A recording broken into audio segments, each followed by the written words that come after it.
So we got Earth Cestina, Light Cestina, but now, Water Cestina. Ladies and gentlemen, Valentine's Part 2 has just been revealed for Grand Summoners JP. And with it, brought the brand new Cestina. And from what I've seen so far, she's not really a over-the-top damage dealer. She's more of this damage mitigation tank and taunt tank, surprisingly. She's both archetypes at once. So if you look at her kit, you can see exactly what I'm talking about. The skill, really solid. It's going to give you a total of 40 arts. The art actually buffs up everybody's attack and defense and art gauge by 25. The true art redirects all allies' damage taken to self, and you gain a damage barrier that negates 36,000 damage. As you see, the taunt effect, right? But her super art is vastly different. The super art only deals 80,000% damage, and then for 60 seconds, you buff up everybody's damage res and magic res by 20%, and all allies gain a damage barrier that negates 6,000 damage. And this barrier has synergy in itself. So if you guys don't know, an AoE barrier, like for an example, what she does on the super art, and a taunt tank barrier,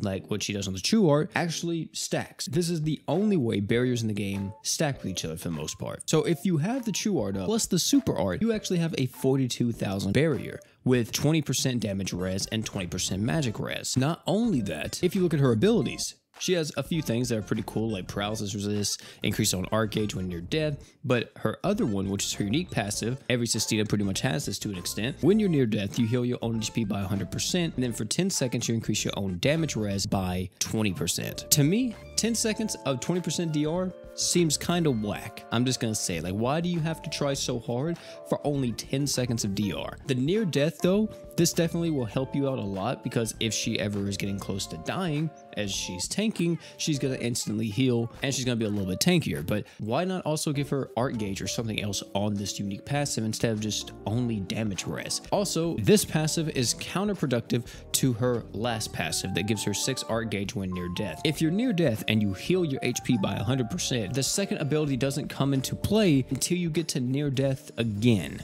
That's just weird. That's another issue with this unique passive, is that it should have been on lethal damage instead of near death, which does make her tankier abilities a little bit hard, because, you know, there are some crests out there, not only crests, I think there's also some equips out there that gives you damage res when you're near death. And overall, I mean, I feel like the philosophy with this character was that, okay, we want to make a unit that is a taunt tank, but a little bit more team oriented instead of being so selfish. Because if you look at someone like Kirisame, he to an extent is a very selfish taunt tank. Everything that he has is meant to buff him up and make him stronger in tanking damage. But one big issue with Kirisame is that that's the end of him. He doesn't actually apply any kind of buff or any kind of helpful resource to the rest of the team, apart from just making sure they don't die. But then you have someone like Cestina that does offer that art gauge on the art, the attack and defense on the art, the AoE damage mitigation on the super art. However, this also brings up the question of, well, if you fight a magic boss, why not just use Miranda? Miranda isn't a super awoken character, of course, but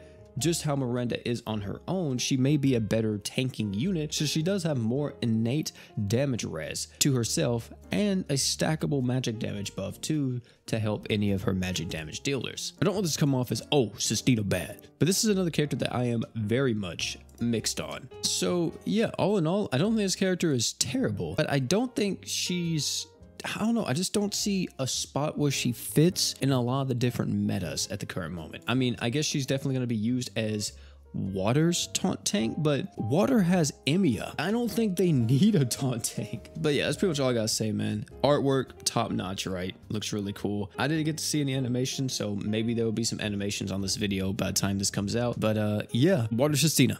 Brand new Cestina in the game, our first ascended Cestina, and I'm feeling a little bit mixed about her. You guys let me know what you all think about the Cestina down below in the comment section, if you like her, if you don't, or if you see some type of team comp or viability that I just don't see. Oh, and one more thing before you leave, don't forget to drink water.